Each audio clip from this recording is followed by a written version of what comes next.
आज या महामार्गावर, समृद्धी महामार्गावर आहे तर जे संपूर्ण किल्ले मारून टाकलेले आहे रोडवर. 4 गाड्या पंक्चर झालेल्या आहेत इथं.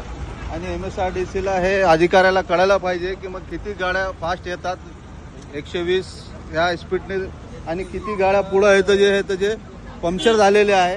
तर माझी प्रशासनाला हे विनंती आहे की असं कुठेही काम करताना बॅरिगेड टाकून संपूर्ण ह्याचं जे डायव्हर्शन काढून ह्याच्या गाड्याला जायला वाट ठेवावी. बरेच गाड्या पंक्चर झाले, किती ॲक्सिडेंट होतं वाचले. पुढच्या लोकांनी पंक्चर झालेल्या गाड्या मागा थांबविले म्हणून मागचे लोक वाचले, नाही तर भरपूर ॲक्सिडेंट झाले असते इथं. हे बघा, हे खिळे हे लावलेले आहे सगळे. हे बघा, हे खिळे संपूर्ण किडे लावलेले आहेत. आता हे जरा घातका झाला आणि कोणाचा जर ॲक्सिडेंट झाला तर याची जबाबदारी कोणावर राहील, हे माझी विनंती आहे.